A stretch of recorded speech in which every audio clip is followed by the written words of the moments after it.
Ladies and gentlemen, the weekend. He's always like, ladies and gentlemen, the weekend. No one has ever done it as good as This show comes out on fucking Mondays. No one has ever done it as good as do you ever hear Dave Grohl's story about being introduced by Christopher Walken? Foo Fighters. Yeah, he's like, where's the emphasis? And he's like, it's on fighters. Ladies and gentlemen, I can't do Chris Walken, actually. I have forgotten to do it. Foo Fighters. Foo Fighters. Yeah. So last night, well, my mom and aunt were incredibly drunk. Yeah. And so was I. I just started arguing with them about paid sick leave. Or paid sick days specifically. And are you pro or anti? I'm pro. But I kept annoying them by saying you should take what you're owed. And then they're like, but it's insurance. And I'm like, yeah, and insurance is also bullshit and I should actually get most of my money back. Yeah. I pay $300 a month for my piece of shit car to get in the off chance I get in an accident that I am not at fault for. Yeah, if you go the full year without getting in any accidents, you should get all your money back because the insurance company didn't use it. I think you should at least get 50% of your money back. I think insurance at the minimum. I think insurance should be provided by the government for free. Yeah, that too. Just like health insurance. Yep. Oh, but not everyone needs to drive a car. Okay, then let's redo the entire city infrastructure where we don't need to drive a car and cars are not luxuries. Where do you live in Canada? I can tell you live in one of 3 places in Canada where you say, oh, but you don't need a car in the city. You live in Toronto, which has a subway system that is adequate because we have the...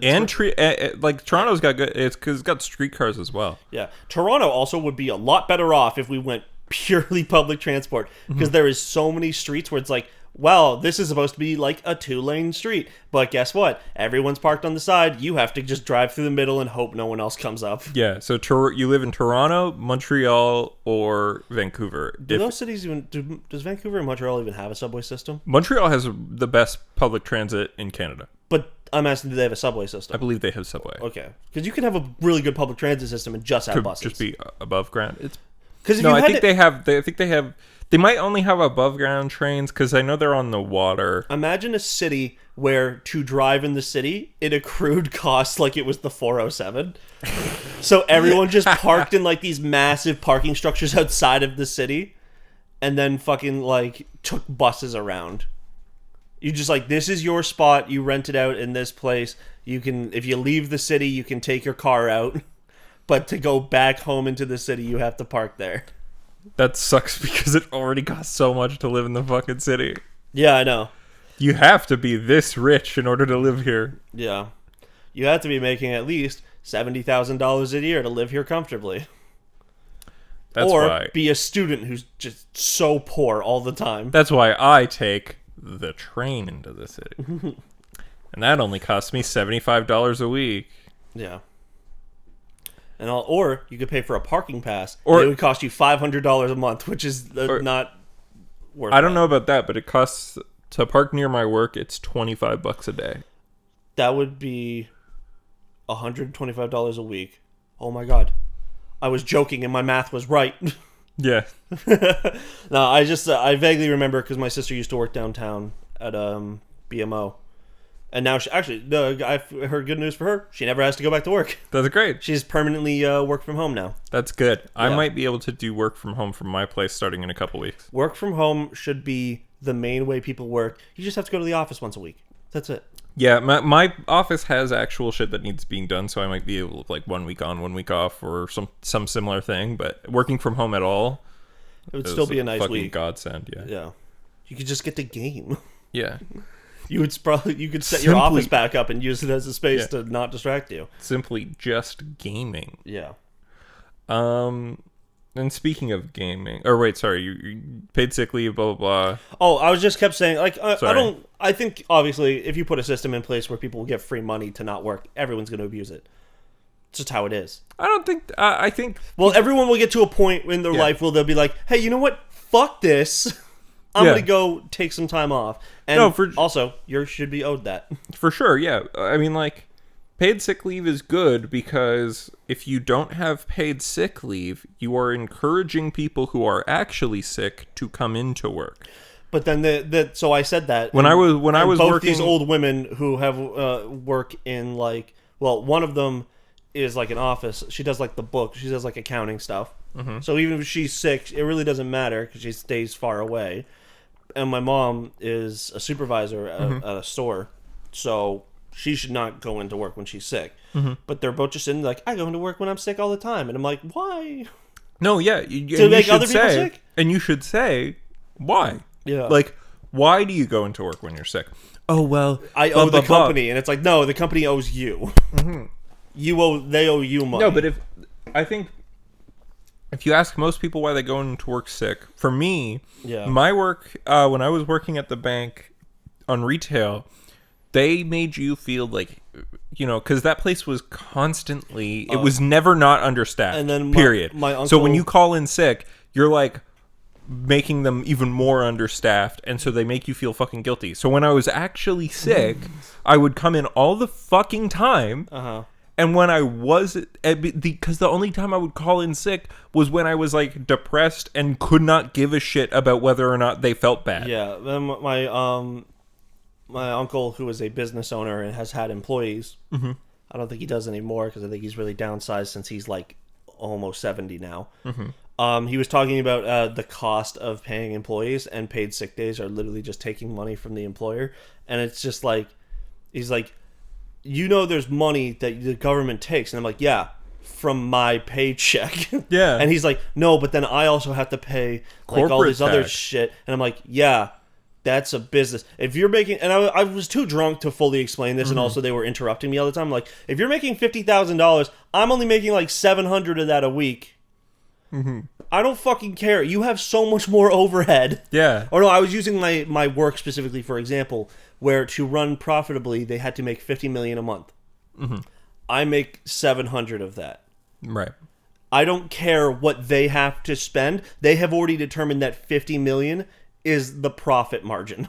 Right. Like the spot, like it would be 12 million profit because the actual cost of running the place was 38 million. Right. So it's like, out of that, if they lose 1 million out of all these corporate bullshit that they have to do for the government, that they're still making 10.9 million more than me. Yeah. 10.99999. Right. And it's like, fuck. Yeah, your business should pay for its profit.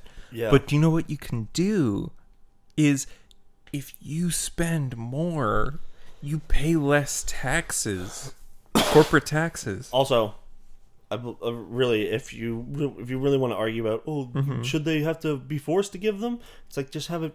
The government could also subsidize it. Like, yeah, I don't know. I think places should give paid sick leave because it's better for the health of employees. Yeah. I think for COVID, the government should subsidize it. But if you're running a company and you need 13, 15, 25, if you need that many employees to run your business, then you need to be prepared to take care of those people like people. If you need 14 people to run your entire business on the day-to-day, you need to have 15 people every day. No. You know what I mean? That's not what I mean. I'm saying, like, if you need 14 people to work there, but you're only making enough to pay 10 people a fair wage, and then the other 4 people get fucked over, then you shouldn't have your business because you've clearly fucked up. If you need 14 people to run it and you can only afford to pay for 10, then you're running a bad business. Or the answer isn't fuck over these people, or you have look at yourself. Or the more truthful thing is you have the money.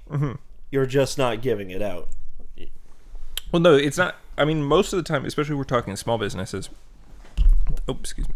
The people who work there create the profit, right? That's what the point of an employee is. You pay them because of what they do. And again, we can always talk about how, like, all employment is theft, because in order for you to be a profitable employee, the amount of profit that your labor creates has to exceed the amount of money that you cost to work there. So inherently, you're going to be creating more money than you're getting back. My fucking aunt. Sorry. Yep. But yeah, I agree. My aunt made a big messaging group because for a family barbecue next month, and she made it with people with Androids in the chat. So it looks like shit. Oh yeah. Like my cousin reacted to something that my sister said, and I got a third text message that said blank laughed at previous text message.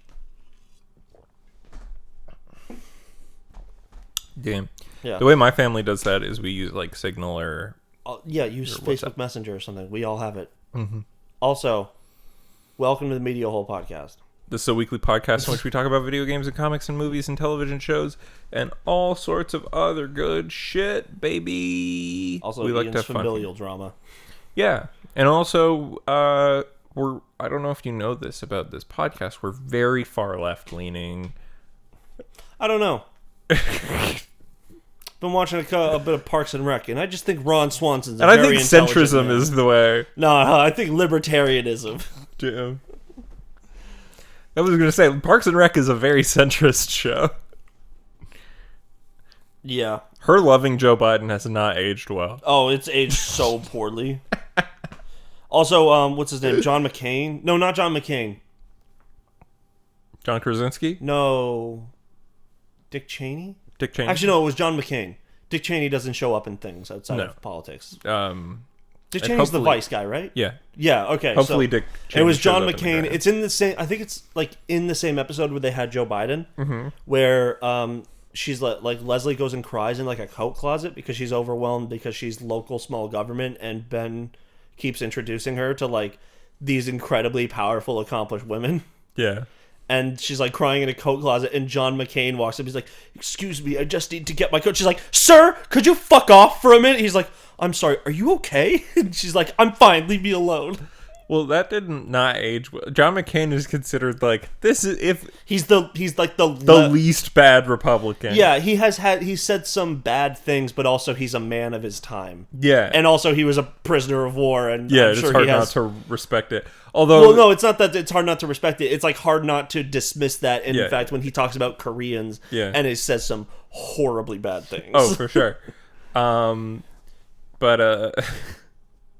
yeah. I mean, like, what's funny is that around the same time, season 2 of Fargo came out, and that has Nick Offerman, and Nick Offerman has a line where it's like, if that pansy John McCain can survive being a POW in Korea, you could survive having these babies times 10. Yeah. You're fucking way tougher than him, says to a woman. I actually That's did great. watch a lot of Parks this week, so I'm going to talk about it later. All right. So we can just get into the news. Sure. Yeah. So you have something at the end here Yeah. about what your big indie pick is. Yeah. Mine's at the top. It was the first story. So Devolver tweeted out a new trailer prior to Summer Games Fest and the IGN stuff. Actually, IGN is Summer Games Fest, right? No, that's like Jeff Keighley is Summer Games Fest. I think, but doesn't he host it through IGN? You know what? It doesn't matter. There's two smaller games things. Yeah. And the Devolver just dropped a trailer for this game called Terra Nil, where it looks like the entire concept of the game is, hey, there used to be a city here, humans destroyed it, use fancy fake technology to like breathe back like an environment.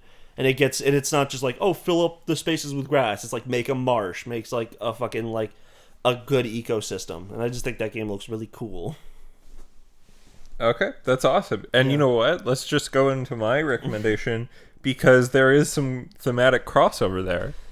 So Planet of Lana is a gorgeous, what looks like a side scroller with like hand painted backgrounds, like very almost like Ghibli style. And it's like this world. I'm just watching the trailer over here. Watch it. I've already seen it. I'm just getting refreshers while you talk. It's like what we see is like there's this like cute little world, and then all of a sudden some shit starts falling from the sky and kabloomin', and essentially like it's a side scroller where you're trying to like you're on this beautiful planet that's being kind of I think probably colonialismed. I don't know from the trailer, but and you're trying to bring it back to its former beauty. I would say I think this looks like kind of just an invasion thing. Yeah, I mean, Oh, actually, that is what colonialism is. Yeah. Oh wait, can I tell you something that pissed me off that happened? Speaking What? of colonialism, so who created scalping? Created scalping? Yeah. I mean, a lot of people have scalped. In the North Americas. Okay, I believe it was the Iroquois. So there you go. You still said Apache. indigenous peoples. Yeah. I was in my Discord yesterday, and in scalping. Well, first we got in an argument about SpongeBob's face, and that little cleft he has. That's a lip. It's not his chin. That does not make sense to me because that means SpongeBob has the craziest DSLs you've ever seen. Well, but only on the bottom lip. He's got like a thin upper lip. He's like the. I think he's got a weird chin. No, it's not. It's literally his. We argued about this for so long, and then Gavin went out and found a tweet from one of the animators on the show, and he's like, "Until I worked on SpongeBob, I literally thought that was a chin. It's actually his lip." And then he showed like the character sheets, and it's a lip. But then I just offhandedly mentioned, I was like, I remember reading something that white people think that other white people created, or people think white people created scalping, but it was actually an indigenous people's thing. And everyone just said no to me.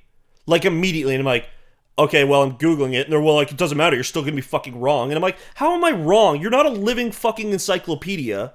Wait, so hold on. Were you arguing about whether or not white people invented scalping? I was saying that white people did not, and then they immediately said like that it was a thing indigenous people were already doing. Yeah. And that white people came up and they're like, yeah, that seems like a fair way. It's like a lot faster than carrying around a whole skull.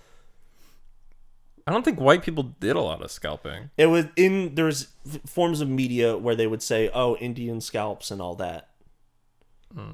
Like, or there's also in Inglourious Bastards where... Yeah, but his whole thing is that he's, like, his whole thing that he's doing, Brad Pitt, is like, I'm part Yeah, Indian. I know, but I'm saying there's some lost in translation shit going on. Yeah. And they all just were like, no, white people created scalping. And I'm like, no fucking way. Wikipedia immediately says no, but while I'm still Googling and arguing about it, my savior comes in, and she's just like, no, Ian's absolutely fucking right. And everyone's just like, oh. And I'm like, yeah, what, bitch? Nice. Yeah, so don't ever say I'm wrong. I'm never wrong. Yeah. Me too. The Me Too movement was bullshit. That's a meme. The Me Too movement is cool. It's fine, yeah. Yeah, you know what actually gets me about the Planet of Lana game? Going back to it. Sorry, Yeah, I got off topic. looks cool. I just got very annoyed. Okay. It's very limbo. It's very Limbo, Little Nightmares. That's exactly what I thought. But it's very colorful, though. I like it. It's a very pretty looking game, but it's just another one of those games to me.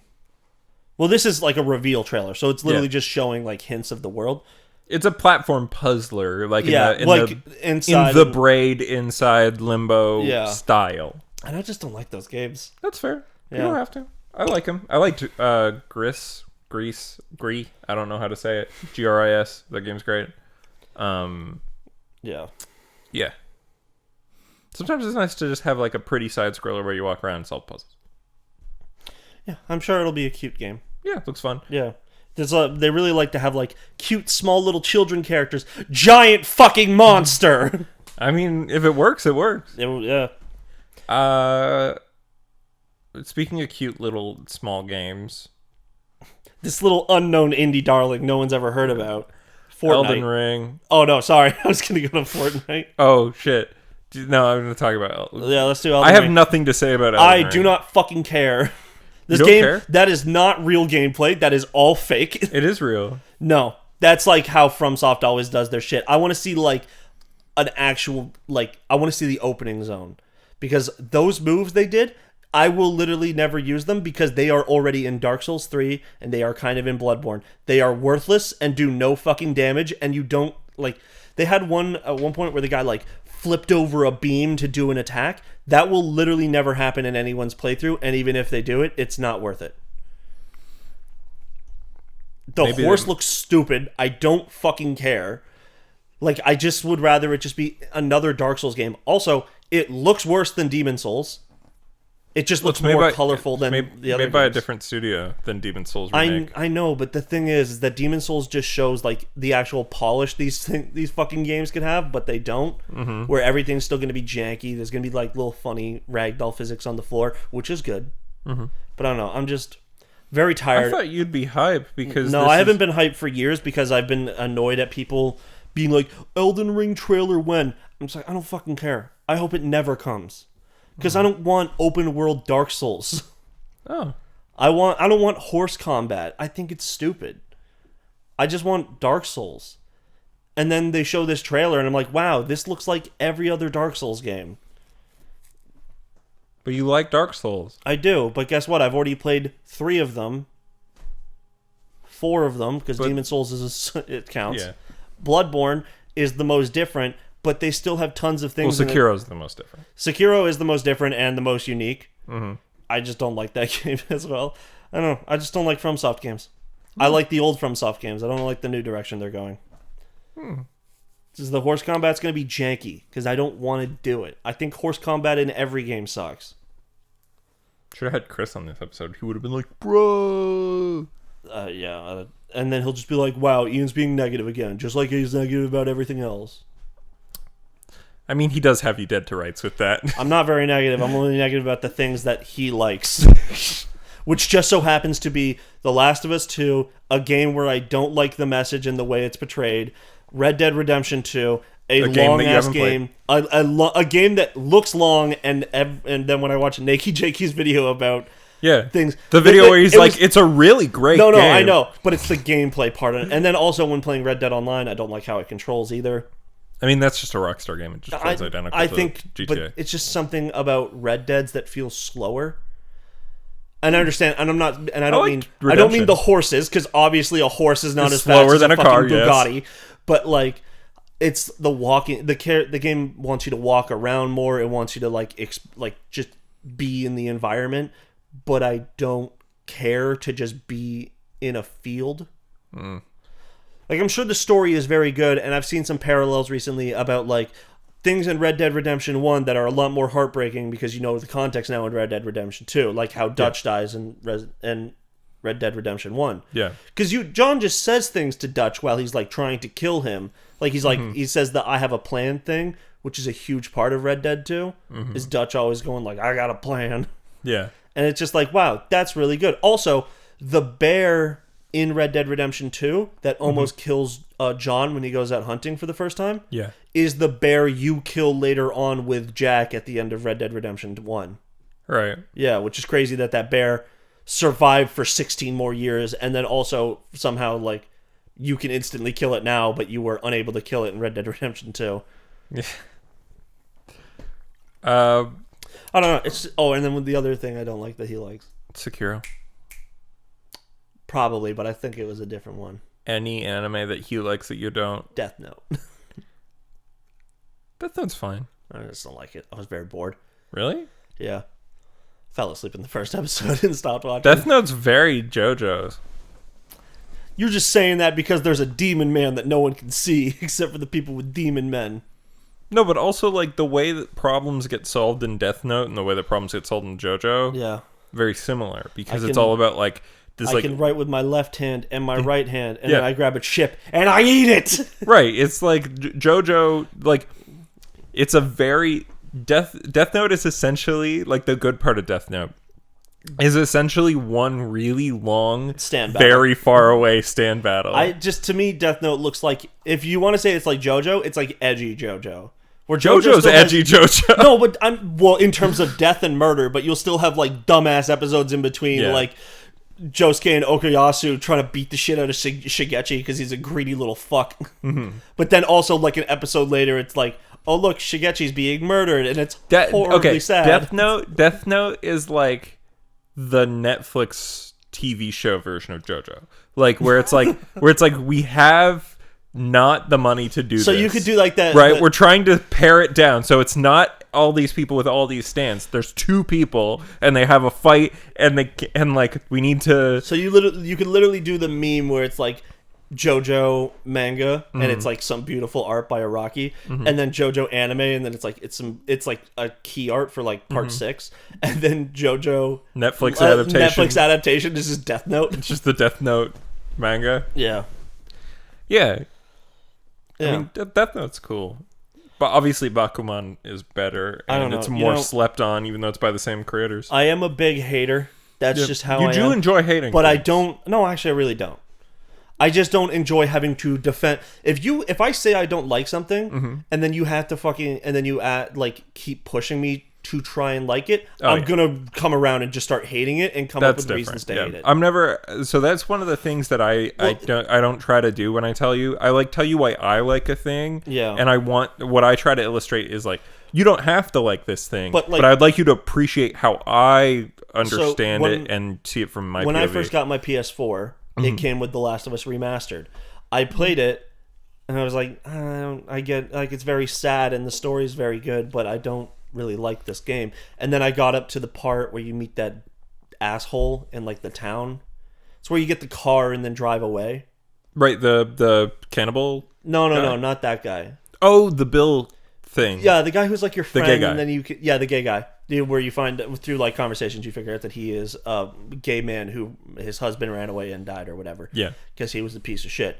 But everyone's a piece of shit in this world. I just like really was bouncing off the game and just was like, I don't like this, and I'm not going to force myself through it because it's a 10 out of 10. And then when I told Chris that, he just like really started to push into me that I need to go and like that game. And I'm like, no, I'm going to hate it even more. I don't want to be told I'm supposed to like something. I guess. Yeah. Sometimes I nail a recommendation for Ian. It always makes me feel Nier. Good. That's Nier. Yakuza. I got Yakuza to you before your friend. Fuck you. Do not rewrite history. I wasn't going to say I was a friend. Yeah. I was going to say I had already a tentative interest because of Patrick Boyven. Yeah. But I had gotten in first. A man who I'm very sick of right now. Every day, like I'm like, I don't do a lot of work right now. Yeah. Like I'm mostly sitting around waiting for trailers to come in to take shit away so the building can be empty. But like, I go on Twitter a lot. And Pat is in like a fucking 5,000 tweet argument every fucking day about the stupidest shit. And you know what? I think it's because the podcast has been off for like 2 weeks. Yeah, probably. So he's like, I don't have Wooly to argue with. I'm going to argue with stupid people instead. Yeah. But anyway, Elden Ring, get hype if it's something that looks cool to you. I didn't even fucking watch the trailer. I think the trailer did look kind of good, but I was like, this is all lies. I was like, I don't need to watch the trailer. Because here's the thing, I was like, all the hype and I'm not letting myself fall for it again.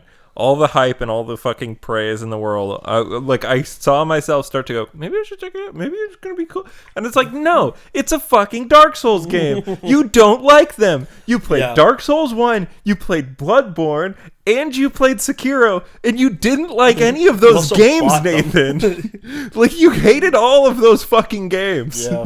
Why do you do this? Because hype is infectious. Yeah. It's what I want to like those games because so many people do, but I just don't. I did end up kind of enjoying it, but that's exactly what happened with me with Cyberpunk, where I was like, I'm not going to fucking get this game. I don't care about it. And then like the day before it came out, I bought it. Mm-hmm. And then it launched, and it was. See, I allowed myself feel some hype for Cyberpunk. Like once we saw the re-reveal, and like then the game, because they were lying for a really long time about what that game looked like until launch day. So like everything looked great. Yeah. And then it was bad. But yeah. But you know what? I didn't pay full price for it, and I had some fun with it. Yeah. I didn't beat it, but I enjoyed my time. Oh, here's another game that I don't like the concept of, but I can respect it. What? Death Stranding is get a PS5 upgrade. Yeah. And they put out like a weird trailer that I did not watch because it was like 5 minutes long. And I think he there's uses a box. Yeah, I think there's like some meta Kojima references in it. Kojima comes out and has a fucking little speech, mentions 9/11 twice, announces a game that's already been made, and then fucks off. Everything's gonna be different after my next game, just like 9/11. Oh man. Yo, dude, like I trust it. Honestly, can you really fucking say it won't be? But fucking hate Kojimbo so much. The thing with Kojima is it's not like some of the other pretentious assholes where you're like, you're a fucking idiot. Like, because might. He's not like David Cage, massive homophobic racist. Yeah. He's like, because David Cage wants people to think he's Kojima, but Kojima has been working for like 40 years to be like, I am Kojima. Yeah. I am literally the creator of fucking Metal Gear and Zone of the Enders. Yeah. And like, dude's just crazy. Yeah, like Again, very bold to be like, my next game will change the world as much as 9/11. but there's a chance he's not lying. I know there's it's not gonna happen. Well, yeah, like he puts out the fucking game in the U.S. gets real hard into the war on terror again. Yeah. Or just like they have a change of heart, like the Persona men do to people and women, and the U.S. goes, "Wow, we've been committing war crimes." Yeah, it's like no, it like changes the world where it's like the collective, all of the people in the U.S. stand up and burn down the White House. Or no, Kojima puts out a game that is actually like when you buy it, it just explodes your PS5 and sets your house on fire. So then he becomes like this massive worldwide villain. That people have to just deal with. The game is that Kojima has built a massive castle somewhere in the world, yeah. And he's released a game that murders people, and then as revenge you have to kill him. Yeah, it's a real life video game. The classic fucking like, oh, I'll become a villain so that make the world a better place. Yeah, so that like everyone will like want to fight me instead of each other. Yeah, that's great. Mm-hmm. I'm really looking forward to Kojima becoming Dr. Manhattan. Well, he wasn't the guy who was doing that at the end. No, I'm just saying he could also become Dr. Manhattan. Mm-hmm. I feel like if he was Dr. Manhattan, he wouldn't date a 16-year-old. He also had previously dated her mother. No, he didn't. He dated a woman as almost as old as her mother. Oh, okay. Oh, wait, who fucked her? The comedian raped her mom. Oh, yeah, that's great. And that's Watchmen, baby. That's hella cringe. What is? Oh, that he raped her mom. Yeah, but it's not good. This is yours. You read it. So, in case you didn't notice, Rick and Morty are in Fortnite. And Superman, but Superman being in Fortnite isn't news. They already have Batman. Of course they're gonna fucking put Superman. Were you gonna not fucking put Superman? Fucking probably, actually, because nobody cares about Superman except me. But Rick and Morty are in Fortnite, which is a thing that feels like a shitpost, but is real.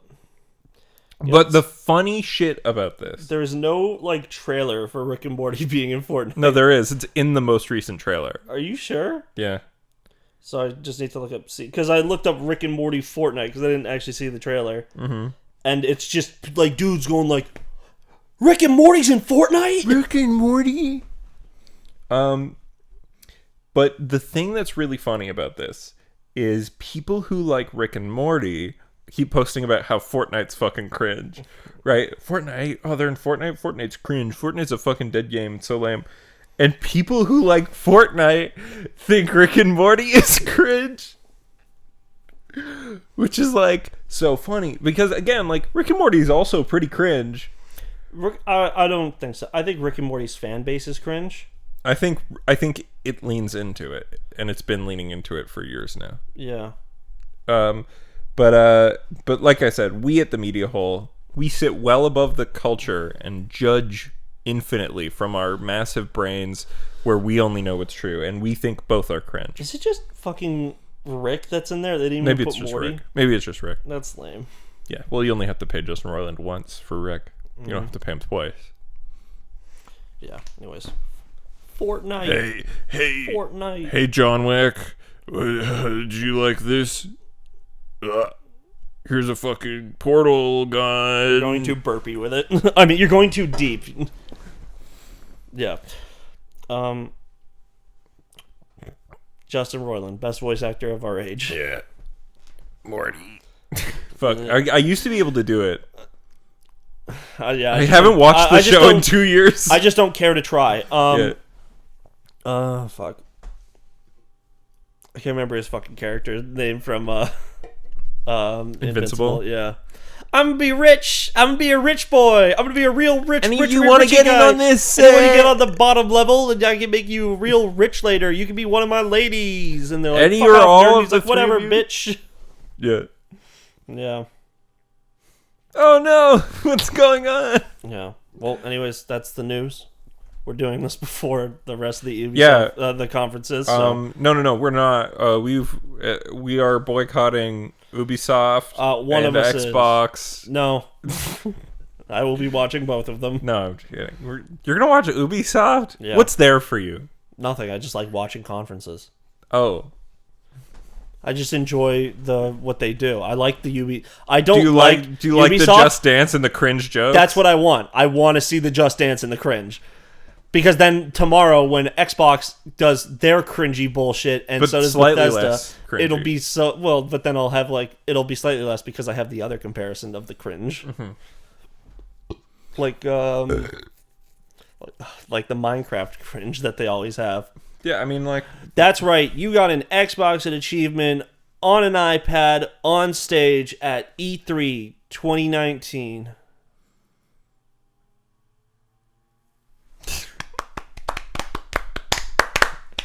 Yeah. that's Or- right. We added a battle Battle royale Royale to to Fallout 76. And then everyone revealed it was like, that was people who work at Bethesda. Oh, it was all employees in the. Yeah, if you look towards the back, it's dead.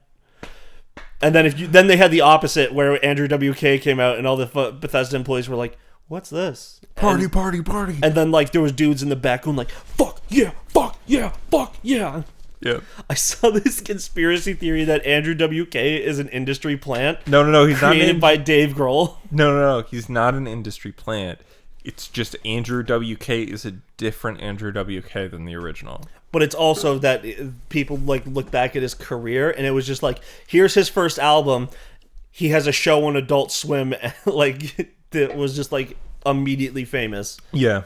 But also people forget that Adult Swim is so fucking weird. Also, Adult Swim, people are surprised because of the success of Rick and Morty and Eric Andre's show.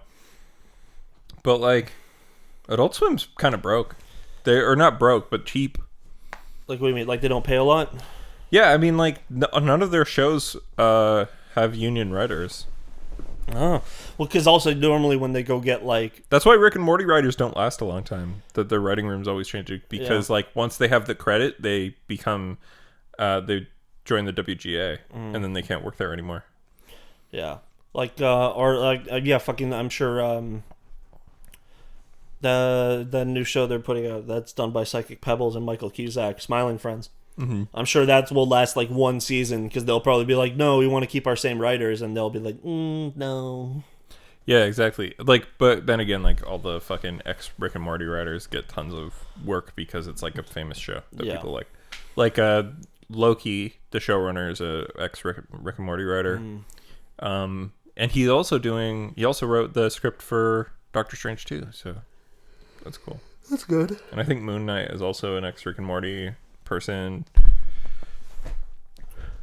Yeah, I'm sure they got a bunch. But also Adult Swim's just like has always been like that whole like they had low budget shows, like shows that looked like they were made by like one fucking guy, like Squidbillies.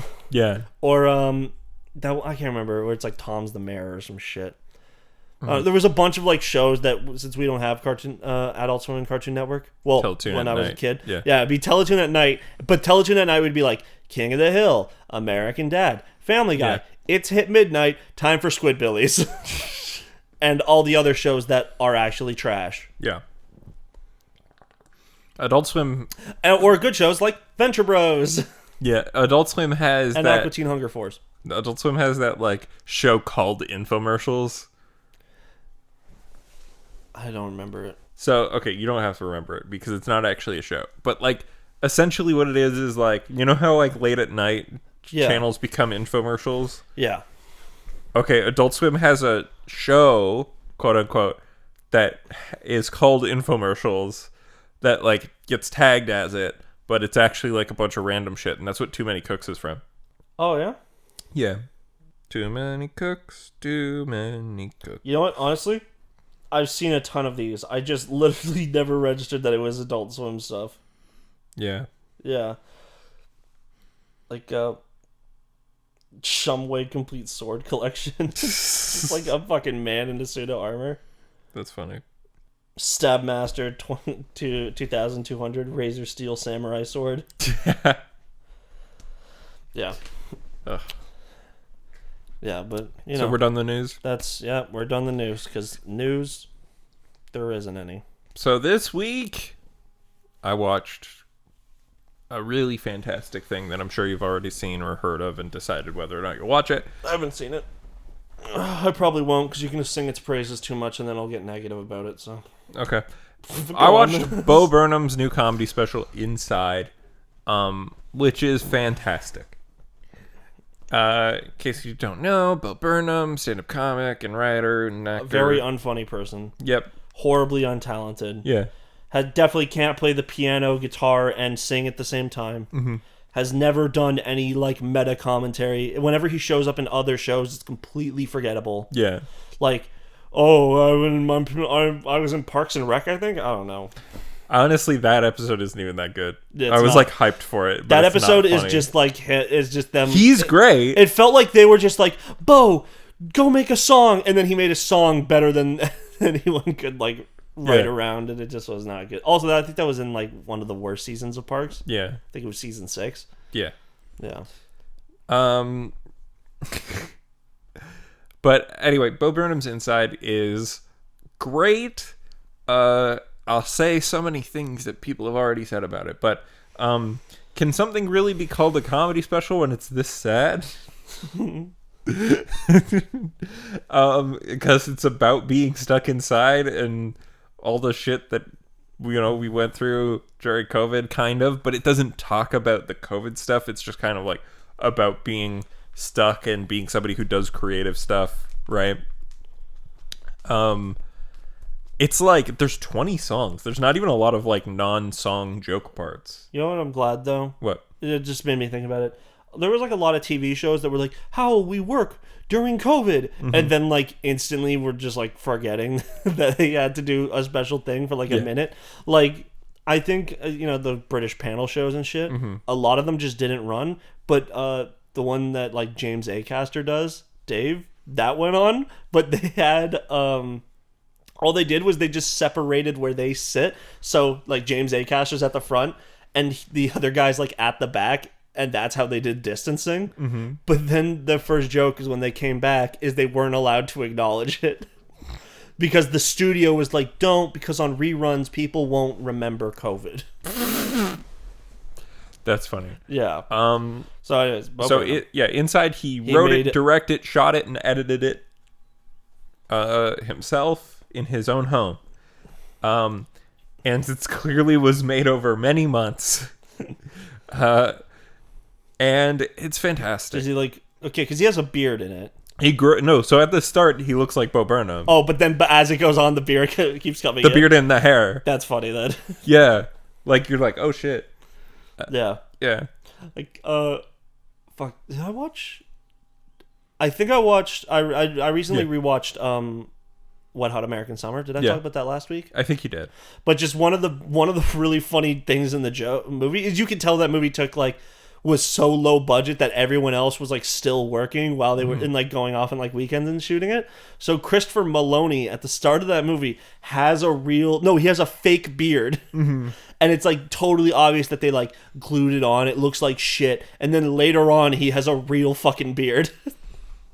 So it's like, oh, he had the beard and then he had to go back to shooting. I can't remember. I think he's on like NCIS or something. Yeah, one of those. So, and like there's just a ton of jokes like that. Yeah. Yeah. But hair reappearing and then disappearing is always very funny. That's good. Yeah. Hey, Bo, how you feeling? I'll tell you how I'm feeling. I'm feeling like shit. Ladies, are you feeling like shit? Tell me, do you feel like shit? Fellas, do you feel like shit? It's honestly, it's so funny, but it's so raw at times. It's probably the only comedy special ever made where in the credits they have the suicide hotline. Real. Because it's also probably one of the only comedies that has credits. Yeah, well, comedy specials have credits. Not a lot. And credit. They do. I mean, you just skip them, and you can skip these too. But if you sit through them, like, they have the fucking... I don't know. Marvel movies have, like, ruined me. Yeah. Like, there's, like, movies I see... Like, I don't expect there to be after credits in a lot of movies. But I'll still just sit there and watch the after credits. Yeah. Yeah. Yeah. So this is on the topic of movies. Okay, I was going to continue talking about Inside, but sure. this will just be a Okay. little thing. So you know how like there's no movie theaters open here. Right now, yeah. Yeah, and we don't even have like drive-ins open, or drive-ins aren't actually allowed to open because of the current plan that we have in Ontario, Right. and that's fucking stupid because drive-ins are like the most Totally socially safe. distanced Yeah, you can like- be. But you know what sucks about drive-ins? What? Depending on your car, the audio for the movie just might be dog shit. Yeah. I think those guys, I was like reading this article about like the guy who owns like the one in Oakville and all that. He owns like pretty much all of them in Ontario. He was just talking about how like I've lost so much money, not just because I had to do like reduced capacity, but also because he had to just go out to like software designers and get apps that like made and shit. Therefore, I think you should get an app that is just a crystal clear like audio receptacle thing, so I can have it go through my phone, because that would sound better than going through my shitty car speakers. Anyways, I want theaters to reopen because Fast and the Furious comes out soon. And Vin Diesel really wants me to go see it at the movies. You're not allowed to watch it at home. You're not allowed to watch it. You can do that in like a year when it comes out on Blu-ray. You can't. What if there's one thing that I've always said about Fast and Furious, it's that no one will or should ever watch any of them in their own home. Those movies definitely are better in theaters. Well, because it's like you get like the big fucking like. What the fuck is a surround sound. Blu-ray? What the fuck is a Blu-ray? You think I know? I still use VHS. VHS is the best format. It's the only format I've ever best. used. How the I drive fuck? cars. How in the fuck do you fucking record a television show off your TV with no fucking VHS? With like a TiVo. What the fuck is that? Never heard of it. I'm Vin Diesel. I'm Vin Diesel. I'm stuck in the 90s. Hey, you ever heard of a car before? They're really cool. I love cars. I love cars, specifically American muscle. My ex-girlfriend used to dress up as a car sometimes. Michelle Rodriguez? I don't know. Did he date Michelle Rodriguez in Yeah, real they life? were dating when Fast and the Furious 1 came out. My ex-girlfriend used to dress up as a car sometimes. And then I think, then I fuck her. It was the she- best sex I've ever had. When she had her issues on Lost was when they broke up. Anyway, so Bo Burnham's inside. Bo Burnham's Inside, really good. Again, some great songs, some that are sad and some that are really funny. And there's some really good stuff in there. I like that he's left-pilled. That's great. Hey, Socko, tell us, how does the world work? The simple narrative taught in every history class is demonstrably false and pedagogically classist. Don't you know that the world is built on blood and genocide and exploitation? You don't have to be like left-pilled for that. That's literally just the truth. To acknowledge it is left-pilled. No, it's then he goes on about like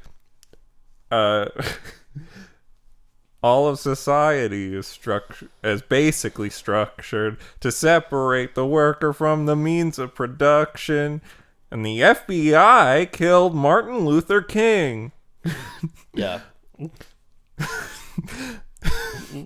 Private property is inherently theft, and neoliberal fascists are destroying the left. And every politician, every cop on the street is working to protect the pedophilic corporate elite. That is how the world works. It's great. It's very left-pilled. Tell me that's not left-pilled, dude.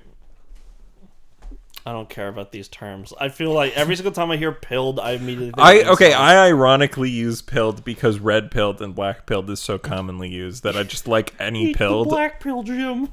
Yeah. Cindy won't fuck you because you're a beta male.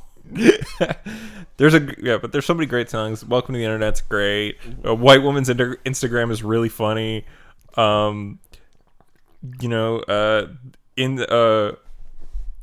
Who's Inside Again is great. The fucking Everybody is Loving That Funny Feeling, that one, which is like a really like soft acoustic song. Yeah. It's a really good special. There's a really funny joke that I think you're actually gonna fucking die at, and I'm not gonna spoil it. Well, yeah, because I died at the fact that he was even referencing it.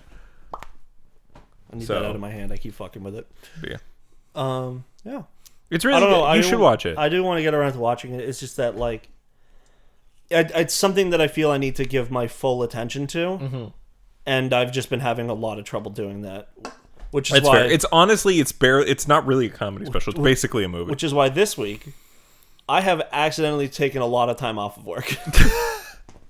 Because I went on Monday. Yep. I felt very sick. Mm-hmm. Like, I was woozy and tired. I only got like an hour of sleep the night before. Oh. So I like went in. I was there until like 10, and then I went into the office and I'm like, God, I gotta go home. I can't do this today. Like, I drive a fucking heavy machinery. I can't do this. And he was like, that's fine. Head on home. I went home. Came in on Tuesday. Tuesday was the only full fucking day I worked that week. Yeah. And then Wednesday, but then also on Monday, when I left, I got home. I went and took a bit of a nap, more of just a lie down, with the lights off. Didn't really sleep because I can't nap or else I fuck up my shit more. Mm-hmm. I just relaxed. Then I got up and I'm like, you know what? I'm going to go watch something and like play. I don't know. I can't remember what I was playing. Oh, Mass Effect. Okay. But I was watching Parks and Rec in the other monitor. So I've watched like 3 whole seasons of Parks and Rec this week. Because then on Wednesday, I went in and then I was making dinner later that night and I fell in my backyard and I rolled my ankle. And I woke up and I was like, wow, that sucks. That was uncomfortable. And then I woke up in the middle of the night and it was pulsing, like horribly painful. So wait, what? How did you roll your ankle? There was this step between my deck and the patio where the barbecue is. And I went to, and there's like a bit of grass, and I'm like, I'll just step over the grass. And I landed on the side of the patio stone. And like my whole ankle went sideways, and I like almost fell over into the grass. And then I was like fucking pissed. Went in, yelled a bunch. That hurts. That sucks. And then but then it felt fine. And then but then when I woke up the next day, I called in to work because I couldn't move my ankle. I couldn't move my ankle without a searing pain. And then I eventually, at like 9 o'clock, I went to the doctor and it had already started to feel better. So I felt like a fraud. But then he was just like, oh yeah, go buy a tensor bandage and just wear that all day. So I did. And no, it's fine. It was fine the next day. That's great. Yeah. But then because I was off all day, I sat at home and played World of Warcraft. And Ian, you agreed. No, but then I'm not talking about that because this is Lee's fault again. No, I'm saying we're trying to come on. I thought you quit this. I'm probably not going to play again, honestly. Okay. No, because Burning Crusade Classic came out, and I was like, oh, that was like where I spent most of my time in WoW. And I got to level 20, and it was a fucking annoyance. Like, I don't like how the game used to work classically. Because there's just... I like the gameplay. Mm-hmm. I don't like the social aspect because if you're in an area that requires group quests to finish the area and no one else is in the area, just get fucked, buddy. Yeah. Yeah, so... But I was just watching Parks and Rec on the side. The thing with WoW is like... If we were trying... Why we picked WoW to get you off of is because if we were like... Okay, we were worried about Ian. What are we going to have an easier time getting him to quit? That or beer? It's WoW. And you quit for a while. Don't relapse, buddy. Hey, at least I quit Destiny. That too, yeah. But that's because Destiny legitimately sucks now. Destiny is the nicotine patch of WoW. No, according to fucking MMO players, Final Fantasy 14 is. No, Final Fantasy 14 is like a better cigarette. It's the vape. It's menthols. No, no, it's not even. It's like Final Fantasy 14 is a better MMO than WoW, and it's a more good thing, but it's still a thing that you can get addicted to. Yeah. So it's like it's a vape with more nicotine, but it's also flavored. It's a vape where it's like it's better for you. There's less nicotine, and then eventually they start vaping with. It's 50 milligram nicotine vape with like watermelon flavor. Yeah. So but anyways, the more important part of this, of the thing I actually wrote down on my week is that I've watched. I started Parks and Rec again. Yeah. But I'm like, I don't care about the first season absolutely because it's garbage. Yeah. And I don't really want to watch the stuff with Mark in the second in season 2. Yeah. So I just skipped to the episode where the 2 best characters show up: Adam Scott and Chris Traeger. Yep. Ben Wyatt and Chris Traeger. So Rob Lowe. And I just started watching from there, and I've just been like binging the whole show again. Mm-hmm. This show is so good. All of it's, there's like, super sweet moments, but also super stupid moments. I saw this whole thing about someone complaining about how Ron Swanson is like a piece of shit because he doesn't even listen to his own words. Yeah. But then like they always use that example of him where he's like, don't hold when he, like, you know, he works in the government to half-ass his job in the government so that the government, like shit in government doesn't happen because he's a libertarian and doesn't believe in government spending.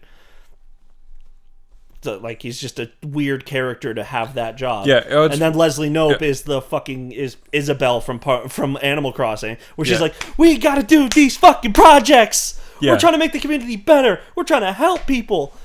And then he's over there in the corner going like, I think they should help themselves. Yep.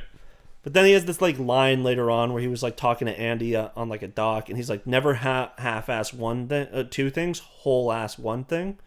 And someone's like, yeah, but he's like, he goes to the park department to like not to like stop them from doing work. But he's intentionally half-assing it. He's putting his whole ass into fucking up local government. Yeah. So like that. The thing I don't like about Ron Swanson is that he's a good guy. Well, that's the thing, is that his political opinions are like very far on the wow, you're a giant piece of shit. Yeah. But then he's like, as a human, a very nice and caring man. Which is how you would kind of want people to actually be with politics, but then it turns out like... But that normalizes being libertarian, which is a bad thing to be. Yeah, but it's like, but then you like go and look at like the famous libertarians, and it's Ben Shapiro. Pedophile. Ben Shapiro's not a libertarian. He claims he is. Oh, that's stupid. Yeah. Because he'll be like, I was like in Hassan's content, he'll always just remember to point out that Ben Shapiro will talk about like government like interference and sort of thing. Well, he'll like talk it up and like with cops and stuff, he'll be like, the government should be stepping in and helping people. Yep. That's what they should be doing. And then 5 minutes later, he'll be like, the government should not be stepping in to help people medically. If you're a libertarian, you're an idiot and you're a piece of shit. True, but also you should still think, like, if you're a libertarian and you're like, every person should be alone and the government shouldn't interfere, great. So you think all drugs should be legal then, right? Yeah. Oh, what? Well, if you think everything should be legal so all these fucking businesses can do whatever the fuck they want, right, and let the market decide, then drugs should be legal. Yeah. Then we shouldn't have cops, or we should have fewer cops. Or they believe in like privatizing the cops, but which is stupid. It's a stupid thing. It's like, oh, now a company could fucking screw over my rights. Cities are just like entire fucking like just hey, let's go to Amazon Mega City too. Yeah. Oh, but I don't like that. The manager of the cops there, who Jeff Bezos won't fire personally, is like a giant piece of shit, and there's nothing you can do, and he lets his boys become like SS, like Nazi SS dudes and everything. And then it's like, oh, what about the next one? It's like, oh, if you want to get a girlfriend there, he has to legally kiss them before every date. Yeah. What do you mean legally? Oh, sorry, rulefully, because that's the rule of the city. But yeah, no, libertarians are dumb, but I think Ron Swanson is a good character, especially with how he like starts off as an uncaring piece of shit, and then in like season 5 he starts dating Diane, his like future wife, and he becomes a stepfather to 2 girls. Yeah, and he's like, there's a part in one of the episodes where he gets sick, and Anne gets his blood work. Actually, him in the hospital was the most annoyed I am with him as a character. Yeah. Because all hospital records are confidential. The government is not really allowed to go and look at your shit. Yeah. Like, it's doctor-patient confidentiality, so Anne's just trying to be like, what's your age? And he was like, or she's like, when were you for date of birth, you wrote springtime. And it's like, who cares? Also, we know when it is. It's like June 9th or something. Because of a previous episode where Leslie finds out his birthday. But he's like being so difficult with the doctors who are just there to help. And it's like, that's the stupid part of libertarians. It's like, doctors are there to help you survive. Right. And early Parks and Rec did that with that character. Right. Season 1 of Parks and Rec, nobody likes each other. Yeah. And I was watching I watched a couple video essays while I was trying to like pass out. Mm-hmm. And I watched one about The Office, about how season 1, Steve Carell, like, is a bad boss. He's a bad person, and that episodes just end on horrible tones. Like there's a part where he gets all up in Kelly's face, and he does like racist Indian noises to her, not like Native American, but like India. Yeah, and she like slaps him, and the episode just ends. And they were like, "Wow, this guy's just a bad person." Yeah. And they also went really hard with that he was incompetent. And that was the problem with season 1 of Parks, is that Leslie is pretty incompetent as well. Right, is like season 1 of Parks and Rec is about somebody who wants to do good but can't, and is surrounded by a bunch of people who don't care about doing good. But even when she is trying to do good, she's also a bumbling fool who doesn't actually have any good ideas. Yeah. Like, but then in season 2, it's like, no, she's a genius and she's very good at playing like the political field. Right. Well, she's not a genius. She's just very good at like playing the political field and coming up with ideas, and she has people around her who are all competent. She becomes kind of the straight man of that show. Yeah, or like Aziz Ansari's character was supposed to be like the Jim Halpert of that show, where he's like supposed to be the guy who like looks at the camera and he's like he's a sarcastic goof. But then they changed him to make him a narcissist, and it's a lot better. Every song on my phone has to be exists to answer one question, or it has to be a bop, a banger, or that's something else. No, he's like, is it a banger? Mumford and Sons, not a banger. Yeah. But then one time I downloaded a Lumineers song, I had to throw out my whole phone. I think he says Mumford and Sons, actually. He said Lumineers. Oh, does it? I remember it vividly. It's a good joke still. Yeah.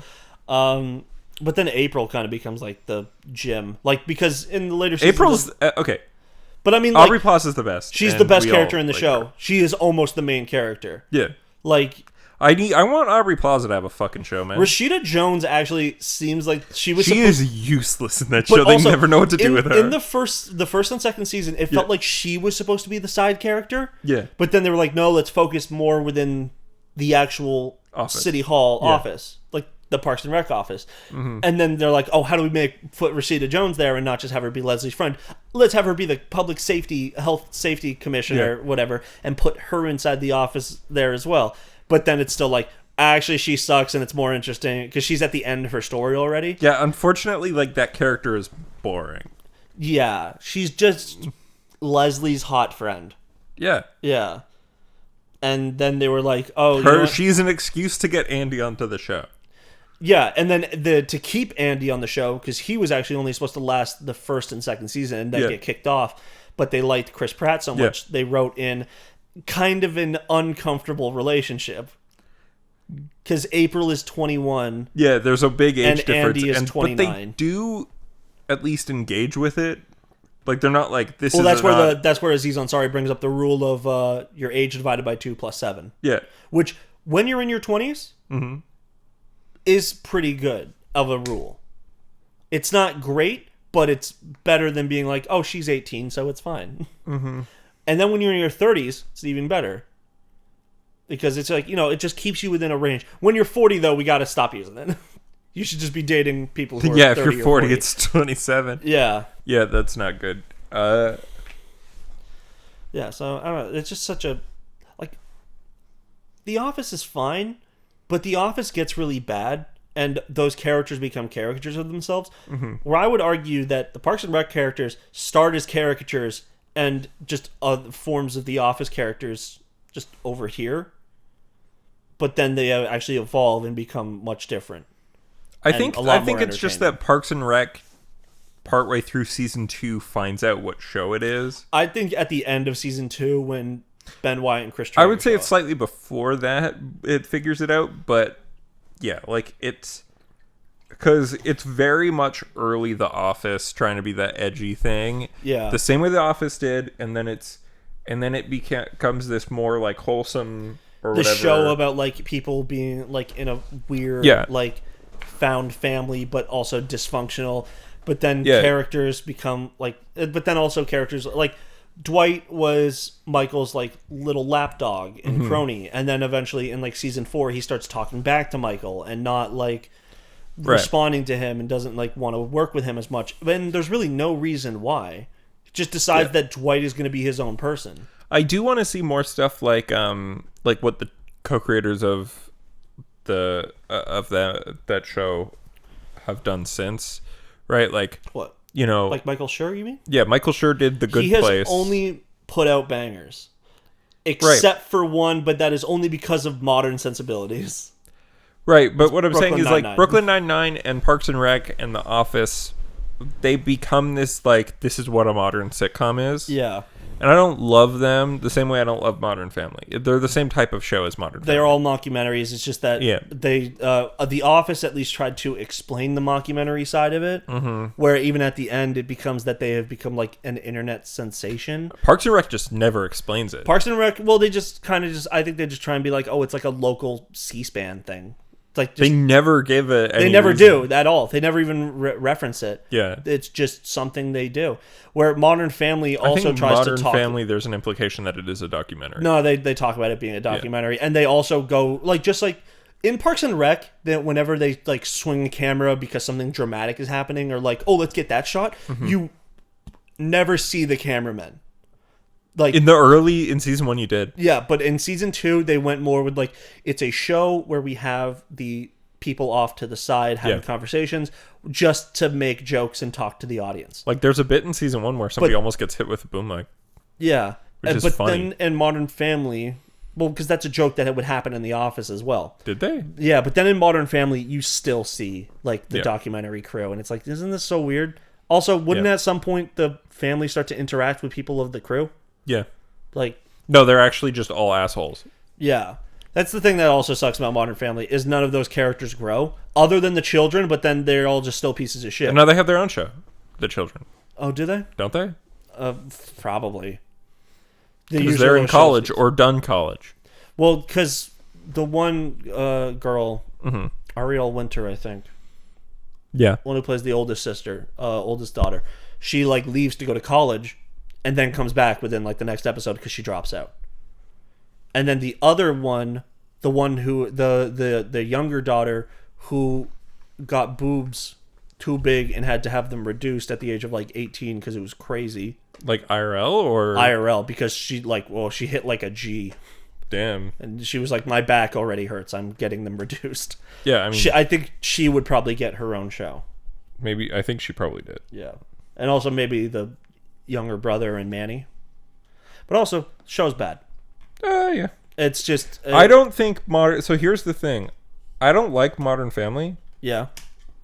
I don't think Modern Family is much worse than The Office or Parks and Rec. I personally don't like it, but I don't think that's a my sensibilities thing, not that it's any less funny or well-made than The Office or Parks and Rec. I think it's much less funny.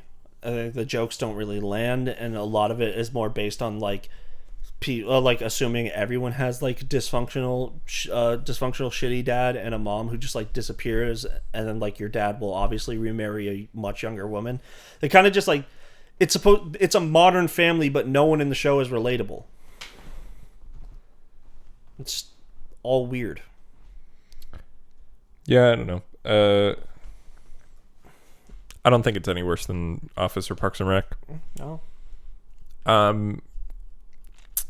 But what I was gonna say is like Brooklyn Nine-Nine and those other ones, like I don't know. I think The Good Place and The Good Place is on a different tier. The Good Place is so good. Yeah. And I want to see more sitcoms like The Good Place. Like not like literally like it. Where they're sitcoms, but they're based in like outlandish environments. Yeah, like Upload did this very similar thing to The Good Place. Which is on Amazon Prime, and you should check it out. I think it's really good.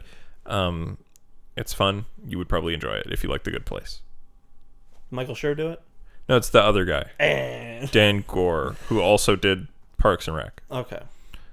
But the only fact, Brooklyn Nine-Nine is like just totally ruined for me now. Yeah, that's fair. One person had to point out that the show is about fucking Andy Samberg's character being like this fucking like stupid idiot cop, but still gets the guy and gets to bumble his way through the bureaucracy and still succeeds.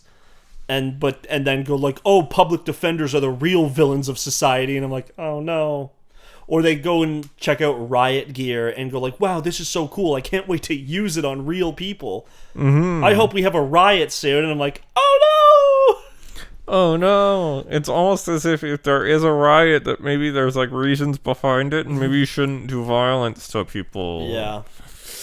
But so that's that show. Like they just finished their like final. Don't you like how Parks and Rec is like the average person's a fucking idiot, and the government should tell them how to live their life. But then they bring in characters like Ben White and Chris Traeger who go like, Pawnee is crazy, people aren't like this everywhere else. They specifically say that the people of Pawnee are like this. Yeah, I know, but like it's clear they realize that they're like, oh, if we keep saying how every person who is a voter who gives a shit people is who a fucking idiot. People who go to like local town meetings. Yeah.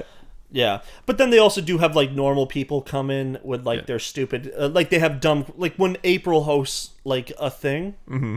Like a forum later on in like season 4 or 5. Yeah. Because she wants to have they're trying to do the Pawnee Commons, which is like a big ass park with a small dog park inside. Yeah. And she goes to host it and she tries to be Leslie and she lets these stupid people just ask questions because she's too nice. Mm-hmm. Or she's trying to be nice. And then when she does it as herself, Harris Whittles, rest in peace, funniest man ever, steps up and he's like, hey, there was a real hero here the other day who was talking about having a topless park. I think we should bring that back up. And then April's just like, no, Harris, you fucking weirdo, sit back down. And he's like, okay. So I think they also try and say, like, the reason why these weird people show up is because Leslie entertains them. Or, like, you know, allows them to have their weird-ass questions and goes, like, we'll think about it. We'll put it into consideration. Where April's just like, no, stop being stupid. And then, dude asks the normal question of how much will this park cost me? And it's just like, nothing. The money is already taken from you. We already have it. Things won't go up. Things don't go down. Mm-hmm. Yeah. But yeah. You know, all these shows in comedy, you're always going to make someone look bad. Yeah. It just sucks when it's the common man or people who care. Like, that's the thing that sucks about South Park.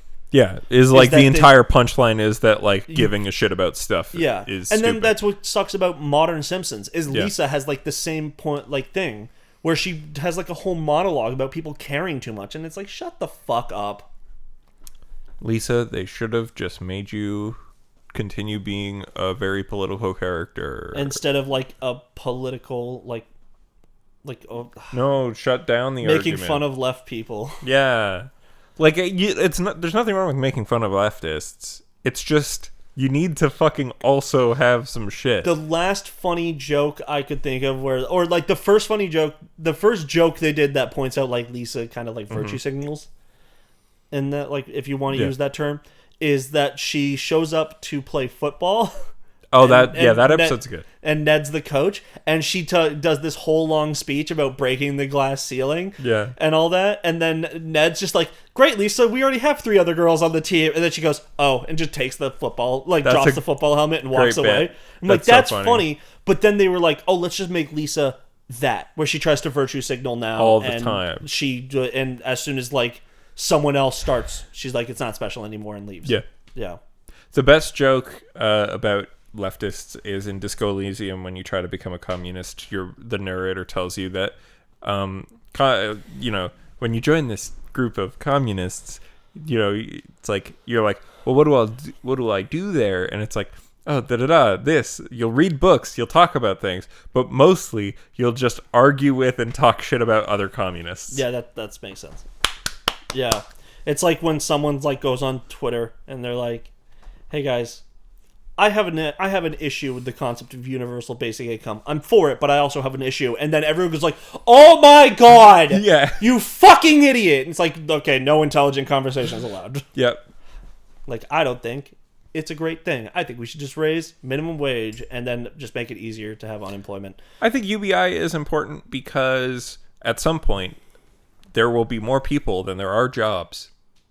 Yeah, it's just unfortunately we can't have that argument right now because there is tons of jobs. Just no one wants to work them because they don't pay enough. Right, but also like jobs are being replaced more and more with automation. Yeah. You know, one robot can do the job of like 5 or 6 people. Yeah, but then there's also jobs where automation is very far away, but eventually it's coming, but whatever. But eventually there's going to be less jobs than people, and then people shouldn't have to be homeless when our country has as much money as it has. Nah, but let's give Jeff Bezos a bunch more money. Oh yeah, well, let's let him come in space. I hope that rocket explodes. That would be poggers. Yeah, we at the media hole endorse the death of Jeff Bezos. No. We at the media hole. We are not trying to encourage people to do murder to I don't want Jeff anyone Bezos. to murder Jeff Bezos. I want him to Nor die are we accidentally. nor are we implying that we want to do that. The thing we are saying is that it would be a really funny joke for us to say out loud, And then that happened. it would be funny if Jeff Bezos exploded in his rocket accidentally. You know you're doing a whitest kids you know bit right now, right? I'm doing a thing that you have to do. It's a whitest kids you know bit Yeah. as well. I am trying to save our actual ass. I really like that bit. It's so funny. Yeah. I'm not telling you how to assassinate the president. Yeah. But if I was, it gets into Yeah. way too much detail. What do those guys even do now? So I think some of the same stuff. I think they're just writers, aren't they? Yeah. Yeah.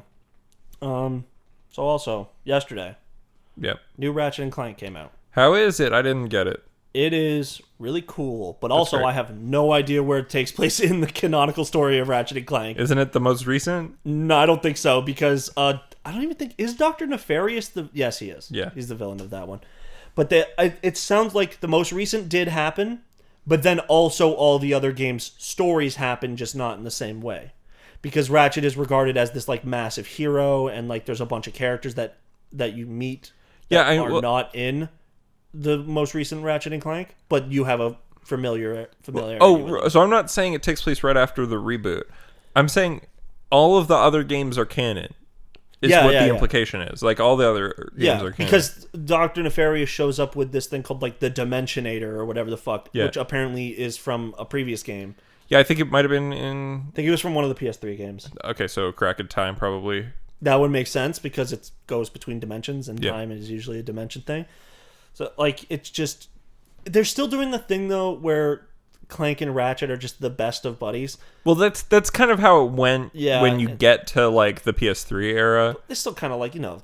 Yeah. They're a little back. Like, Jack and Daxter are best of friends, but they still talk shit to each other. But also, Jack and Daxter is a lot edgier. Yeah. But it's so funny because as most modern games are, there's a very long cutscene at the beginning where they introduce Rivet and the alternate reality. Yeah. And her actions, the way she moves about, is so slow that I'm like, oh no, what if this game's really slow? And then I got into the actual gameplay, and it's classic Ratchet and Clank, where it's like you do your like sidestep, double jump, and everything, and you like. It was just a story bit where you're walking. It was just slow. like in the story, they like walk really slowly, and they like when they grab things, it looks really stupid. Yeah. But then like when you actually play the game, it's like, oh, it's still classic Ratchet and Clank. But like I just want to play as Rivet. Yeah, she's cool. But the best thing about Ratchet and Clank is like they do like the stretch, shrink shit a lot. Like they have really good animation. Like when you when you meet the alternate reality Miss Zircon, she like comes over to you, and despite the fact that she is just a robot, her head gets smaller and or it gets longer. It's really good, really well done. Yeah, and I'm excited to play more. It's just that I had to come here. And I had to make dinner for my family last night and then get really drunk with them and be hungover right now. I love how people make Shigeru out. Nintendo needs some new leadership, though. Yeah. Like, well, actually, Mario games are still fire. Zelda games are still good. He doesn't really do those. He's just... he invented them. I think he just shows up and, like, this is what we're working on. He goes, like, good. Can you put this into it? Can you put... I saw recently... I'm not actually going to keep doing that voice. I saw recently that we, this is me, Shigeru Miyamoto, white man voice. Yeah. We DMCA'd someone who made a Bowser cock 3D model. So when are we putting that in? Yeah.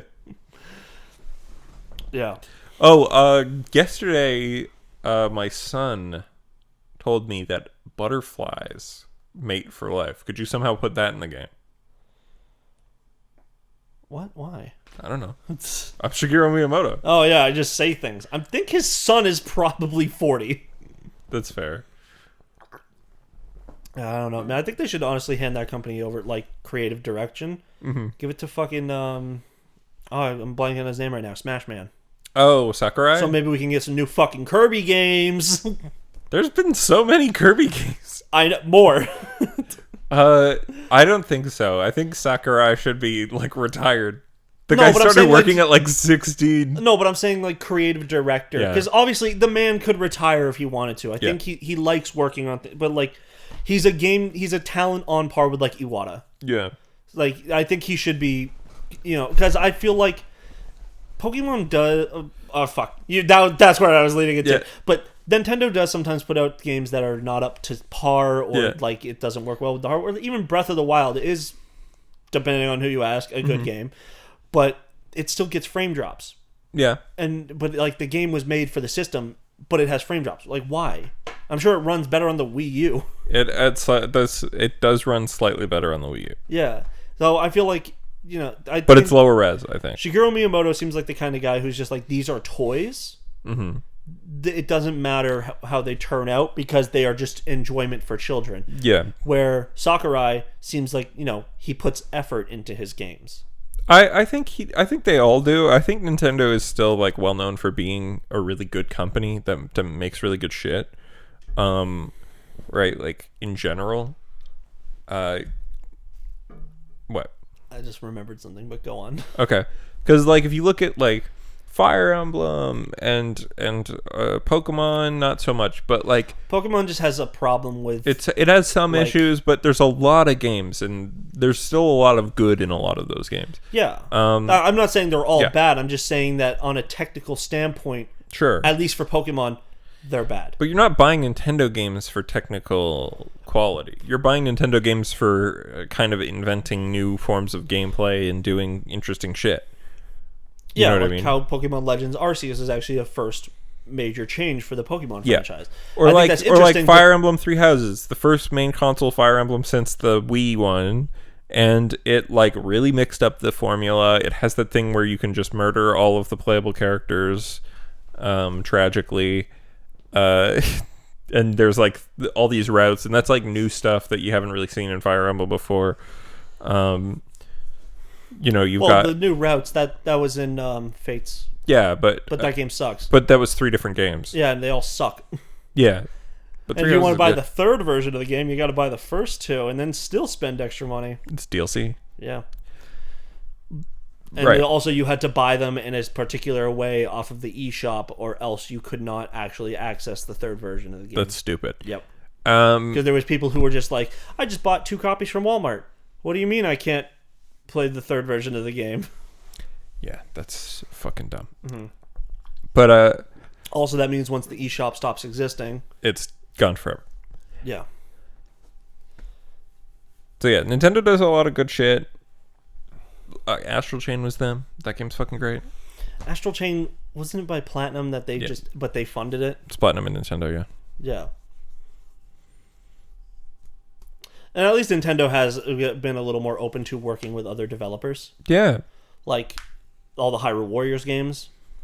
Was Pokemon Snap made in-house? Nope, that's Bandai Namco. Yeah, see, there we go. And that game actually runs very well. Smash is mostly made by Bandai Namco. No, it's made by HAL Laboratories, which is Sakurai. It's Sakurai, and Bandai Namco.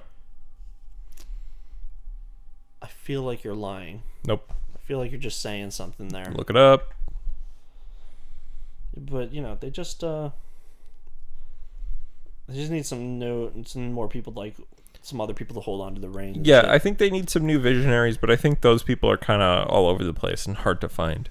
You know, like also like Nintendo's not going to get their own fucking Yoko Taro. Splatoon is fine. Square Enix barely has them. Yeah, Splatoon is fine, but like what they really need to do is bring in someone who knows multiplayer games. Yeah, because that game just does not run well. Do you think Nintendo will ever try to make a MMO?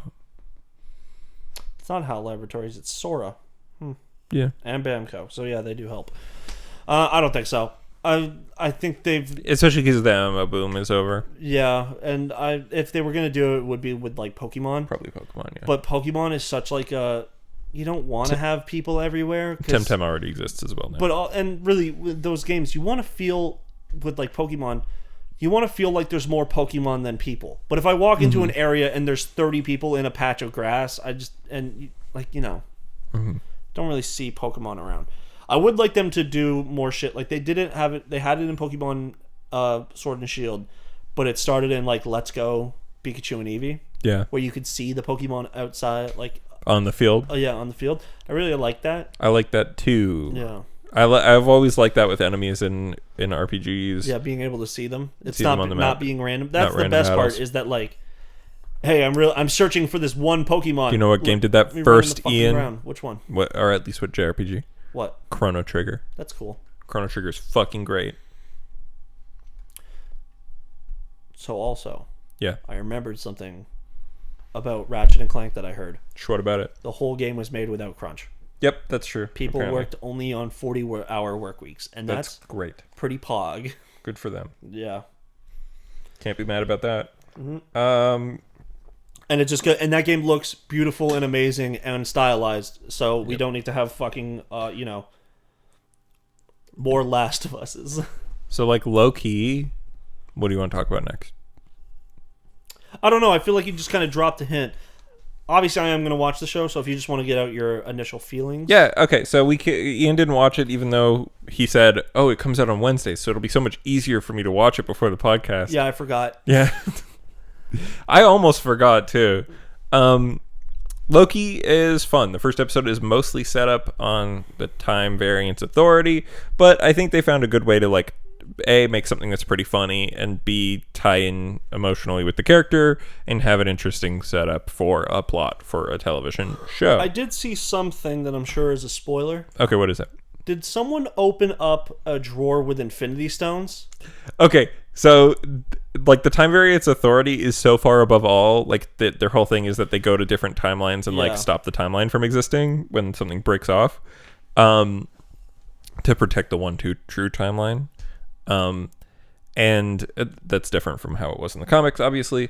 But there's a bit where Loki's like trying to escape because he's a prisoner, and he goes to like a records and evidence room, and he opens up a drawer, and there's like a bunch of every Infinity Stone. There's like multiples of them, and the guy's like, "Yeah, people around here, some of them use it as paperweights." Yeah, so I saw someone say like, "Oh, wait," like they claimed they were like, "Way to go, fucking made Natasha's sacrifice mean nothing," and it's like, well, it does mean something Yeah, because the time fucking variance people are above everything. They don't care if 50% of the universe gets erased. They just go, "Wow, that sucks." yeah. I'm sure it doesn't even touch them where they are. It's not their problem. It's literally not. They are there to make sure that multiple timelines don't happen. Yeah, That's it. Not some fucking like space cops. They're time cops. They're not fucking Captain Marvel. yeah. So, anyways, it is. They did use it as a joke, but fuck you. Who cares? Yeah, it's fine. Like Loki is also a dead character. Whatever. that's so stupid. People are dumb and don't understand how the things they watch work. Yeah, it's a joke. I don't know if you know this. Natasha's sacrifice did mean something because the Avengers won at the end of Endgame. Yeah.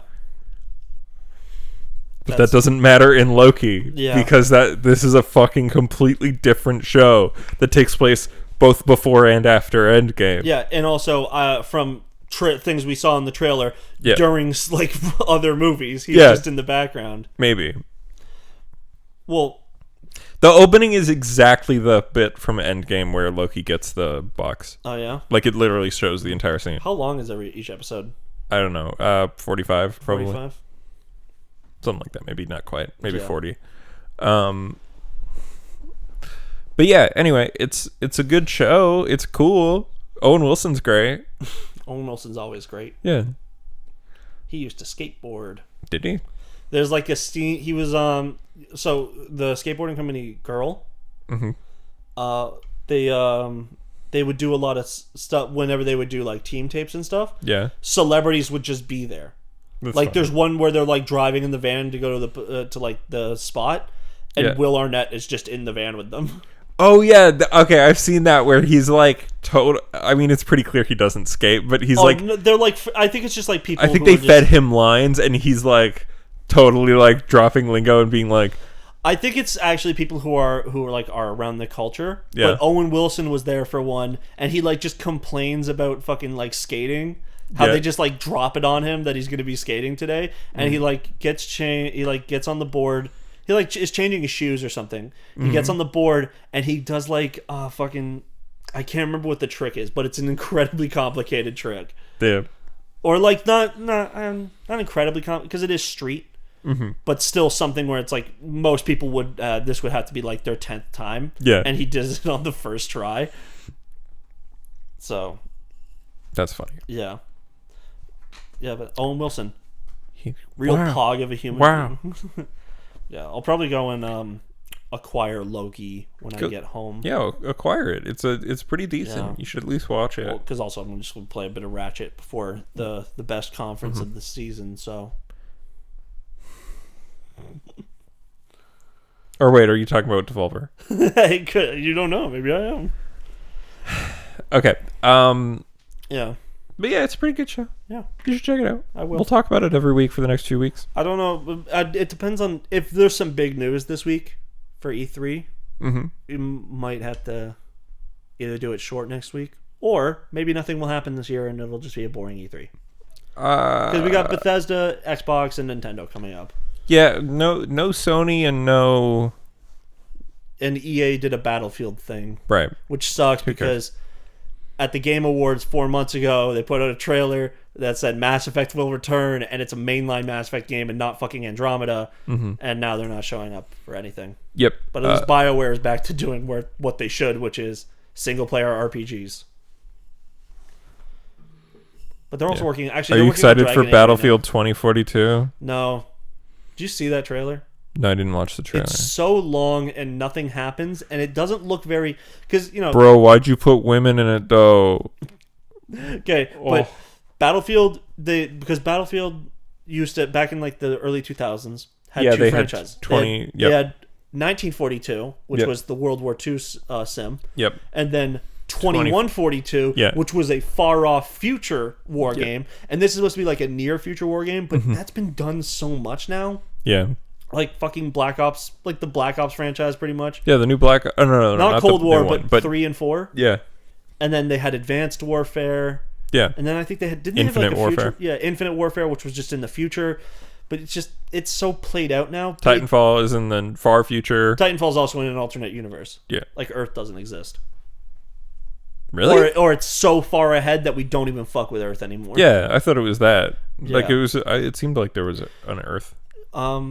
And then when the countries left Earth, they all got their own planets, and that's why there's still accents in the future. That's funny. Like Space Australia, because that's where Fuse and Apex Legends is from. Space Australia. Or Lifeline, who is straight up British. Or, what's his name? Octane, who is their attempt at putting the pilot into Apex, but he is Mexican. But, it's kind of offensive that the guy who uses explosions is Mexican, I think. That feels offensive. No, but the Fuse is an Australian. Okay. He is more based around explosions. Octane's just past history is that, the gauntlet? Yeah, he blew his fucking legs off. He blew his own legs off because of grenade jumping. And then Lifeline gave him robot legs. Yeah. I had something to say and I fucking forgot it. E3 is happening. Yeah, I wish Sony had something going on. I think Sony will probably do another State of Play soonish. Yeah, probably within the month. But maybe in July, because they had the big PS5 thing. Because we're still looking for updates on other stuff. And Capcom has a full presentation. Also, Bamco has one as well. Bamco and who else? Oh, Squeenix. Squeenix, right? Squeenix is going to be very disappointing. Yeah, because they said there's not going to be any Final Fantasy news. Did they really say that? They said that. Or they at least said it about 16 and 7-2. Really? I didn't see them say that.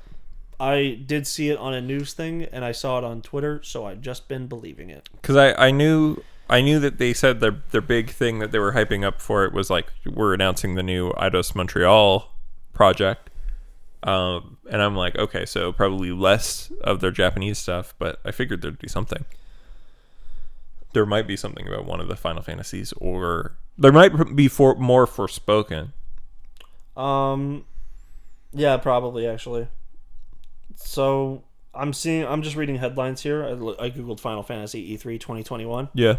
And Kotaku says that there was a leak that might be legit, but whatever, it doesn't say anything. Then someone asked, will 7R Remake 2 be there? Yep. And then the next one says, bad news for fans hoping for an E3 2021 update. Yeah. So probably no 7-2 remake. I don't think 16 either. But really, I would but it's like, been a full year. I would almost. like 16 to have some news. That trailer, especially because it was like the first thing, and it was like just like completely on. Well, other than obviously like It some had of the well, leaks. it was a big cinematic story trailer, but then they It had had gameplay. It had snippets of like gameplay tests, but it was still like very solid. Yeah, So that would be like, and it was like running at a good frame rate in the trailer, yeah, and like yeah. I'm excited for that game. That looks Yeah, cool. I think Sony is just might be taking their time off because, like, they're PS5. obviously I think they got a little bit of flack because of the leaks about Last of Us. Last of Us Part 1 remake because it's only a 10-year-old game, and then they all like Horizon comes out in September. We already know about it. It's already like on track, and God of War is coming out next year. God of War is coming out next year. We already know it exists. And then we got fucking Ratchet and Clank just came out. Just came out, yeah. So maybe they just don't even have anything worthwhile showing. I don't know though. Sony's usually really good with the first party Yeah. And stuff. Well, Returnal came out, yeah, that too. And Sucker Punch is like pretty quiet right now. but they take a long time in between games. Yeah, they do. But they actually should just keep their fucking mouths shut for a while. Yeah, especially for how long we were waiting on Ghost of Tsushima. Yeah. Because that game's fucking that was incredible. announced in like 2017. Yeah. And then it was like dead silence for a while, Came which out is clearly 2019. like you guys announced it too early. Yeah. Yeah. Yeah. Although I think last year a lot of the announcements Sony put out were really good. Yeah, so I think, but like that's the cycle of E3. The fact that they surprised us with fucking Miles Morales. Oh, also Deathloop. Deathloop's coming out September. I thought they got pushed again. Huh? I'm gonna look it No, up. no, it's coming out September. It got pushed. It was supposed to come out in May. Oh, okay. And it was initially supposed to be a launch title. Yeah, and that'll be the last Bethesda game for the PS5. And Ghostwire Tokyo. And that one too. Oh, yeah, it's September 14th. Yeah. Gamers. But the cycle of E3 is like you got 1 year where all the announcements are amazing, and then you have 1 year where everything is disappointing and sucks. I think Nintendo probably has some stuff up their sleeve. Nintendo usually always shows up with something. Yeah. It just depends on how, like, they said, like when a Nintendo Direct is more than 30 minutes, you're getting something good. Yeah. When it's like 20 minutes and then a 30-minute treehouse, it's garbage. I think they said it was 30 and then a 2-hour treehouse. Yeah, but they're like showing off a bunch of stuff. Yeah. The fucking worst one they ever did, though, was when Pokemon Sun and Moon was coming out, where they had a Direct where they announced like a bunch of new games, and then they're like, now come check out our treehouse on the floor at E3, and they just played the first 2 hours of Pokemon Sun and Moon. That's funny. It was like, this is so bad. It was so boring. It's like, I'm already gonna get the game. I don't need to watch gameplay. Pokemon gameplay does not change. Yeah. Yeah. Do you got anything else? Oh, I just, I finally finished the Mass Effect trilogy. Uh-huh.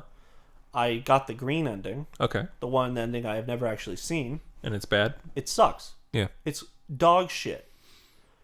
One, like, obviously, in most of the endings, Shepard dies. Yeah. That's just how it always is. I mean, that makes sense. It's the end of the trilogy. Yeah. And also, they have been leading up to you having to create a big sacrifice and all that.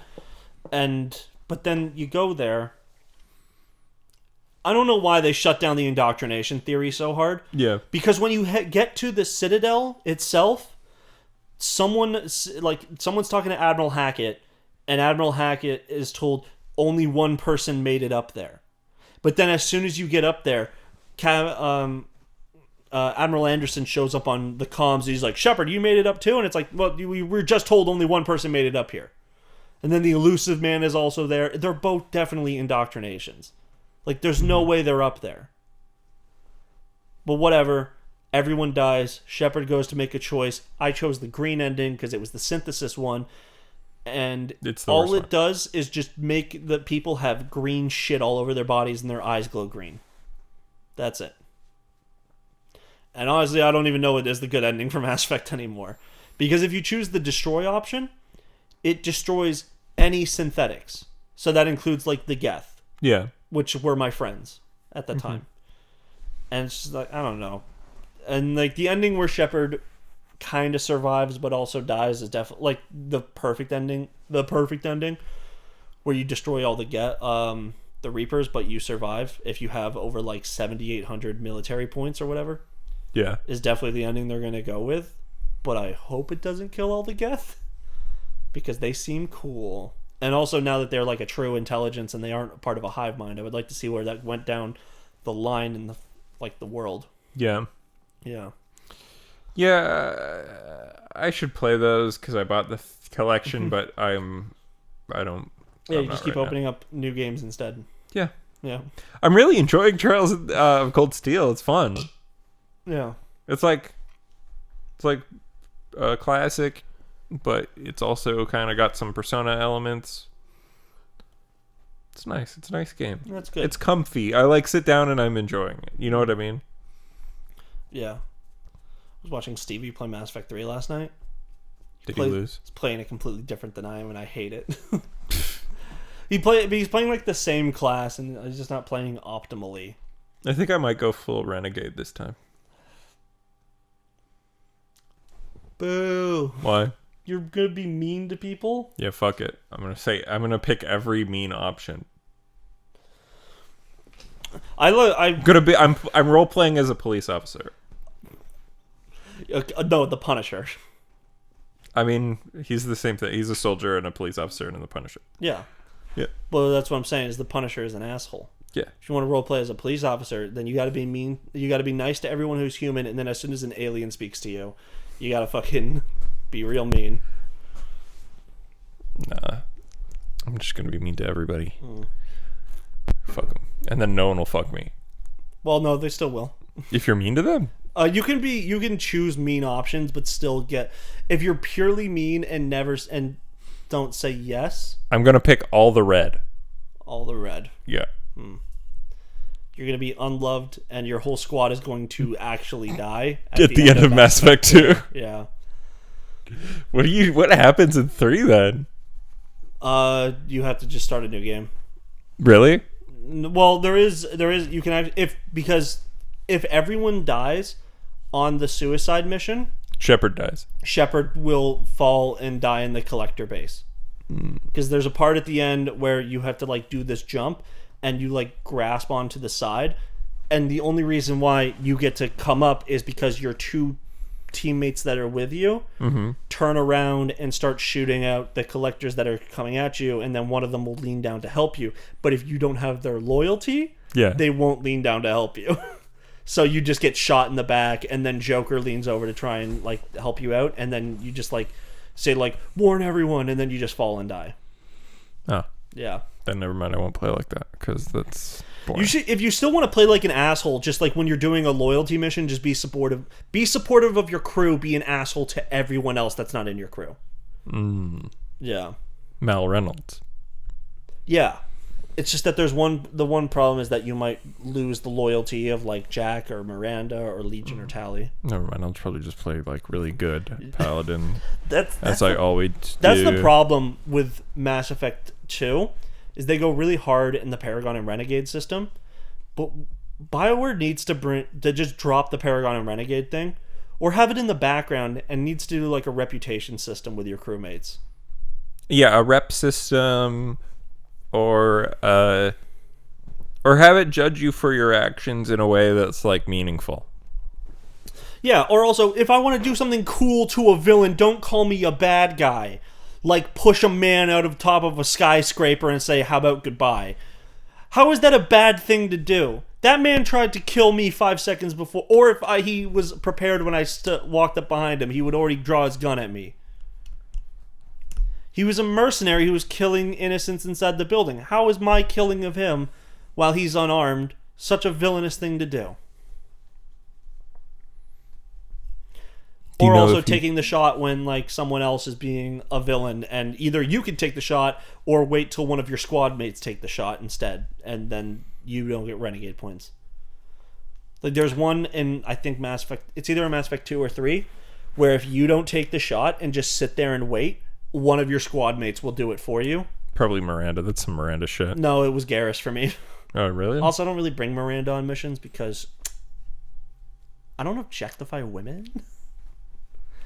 but I do. Well, excuse me, I was a fucking teenager when I played the video game, and I haven't played since. Well, yeah, as a teenager, I was like, God, Miranda's so beautiful. And then as, like, a slightly older teenager, I'm like, God, Jack is so hot. I thought they were both hot as a teenager because I was a good boy. I was just, as a teenager, I was a bit more of a nerd.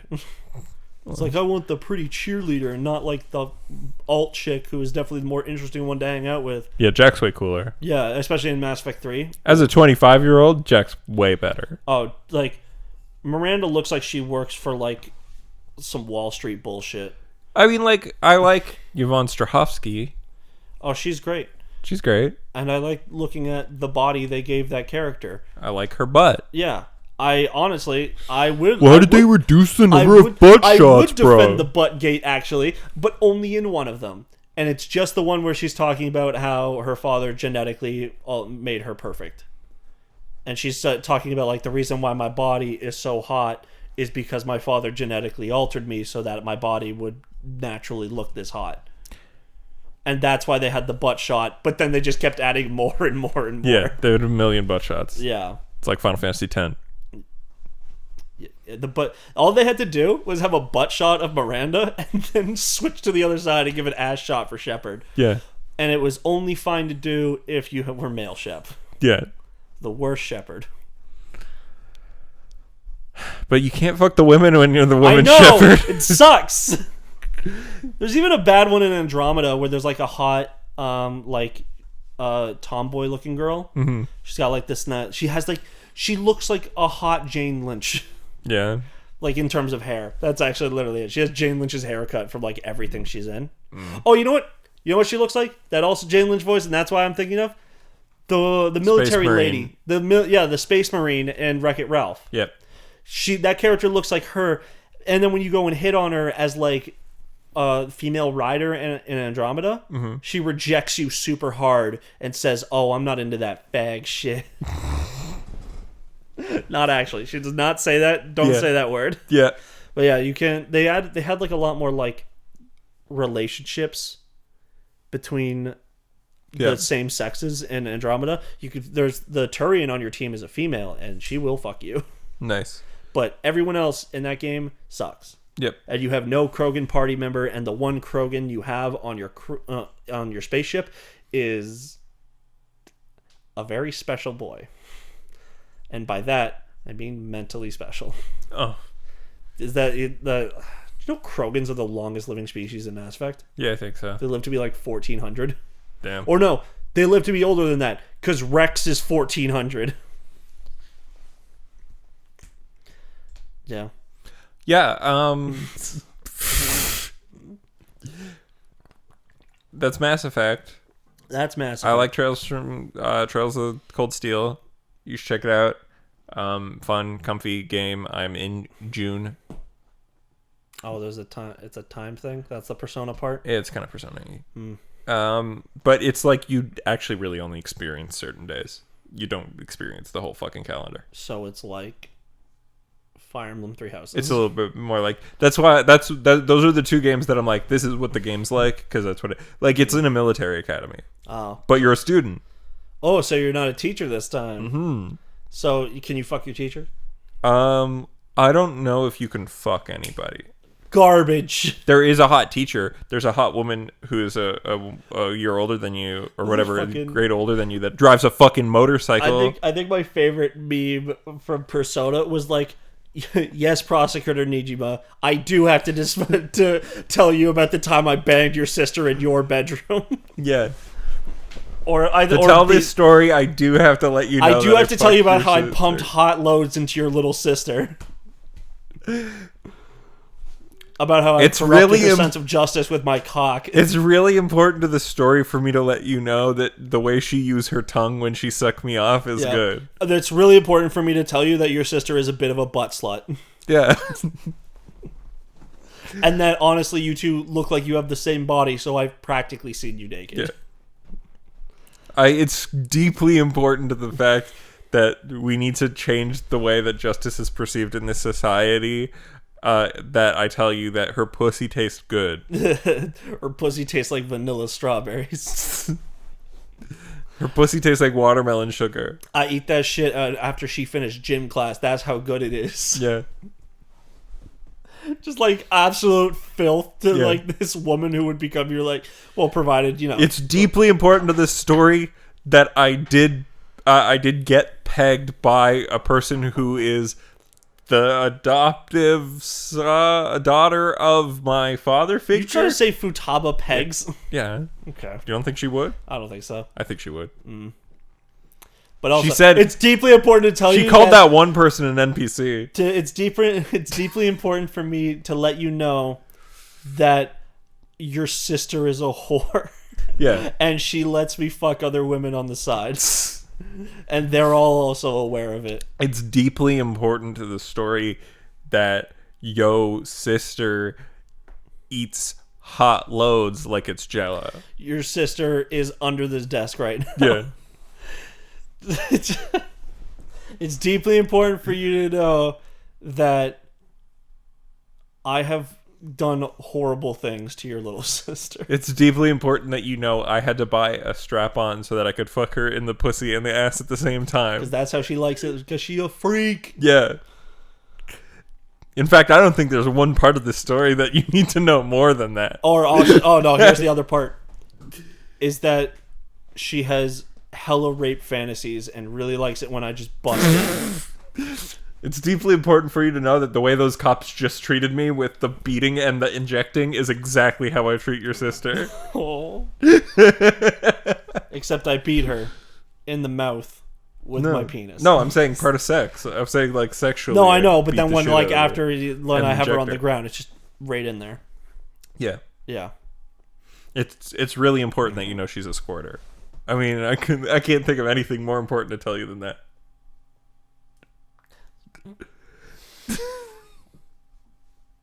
It's really important for you to know that she sucked the fart out of my ass.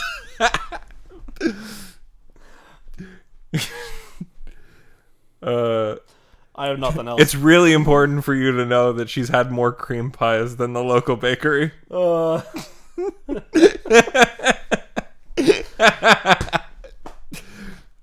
Yeah, we actually had a scare and I had to buy Plan B. I ran out in the middle of the night. That's probably what that noise was that you heard one night. Yeah, we couldn't do it at the cafe that one night because just busting too many loads and it caused a health issue. And the guy at CVS wouldn't fucking sell it to me. Oh, you're too young. Fuck you, dude. So I had to Too steal young to have it. a kid, you asshole. Yeah, so I had to steal it from the CVS, a brand we have in Tokyo. Yeah. All right. End this bitch. Hey guys, thanks so much for listening or watching to our podcast. Go drop some hot loads in the comments. Drop some hot loads in the comments. And if you really want to, see our faces, bust a fat nut over to youtube.com/n8scomedy, where you can see video versions of every episode of this podcast since episode 75 or something like that, which we lovingly make for you and you alone. If you want to follow me personally, I'm at The Media Hole on Twitter, I'm at The Media Hole on TikTok, and I'm at twitch.tv/TheMediaHole. And finally, of course, www.whenyourballs.get stuck to your leg.tumblr.com. And now, if you want to follow Ian, he is at StrugglesV on everything. He recently came under fire because he said that neither Rick and Morty nor Fortnite were cringe, which They were is in fact a sin. based. Yeah. All right. Thanks so much, everybody. We'll see you next time. Bye-bye.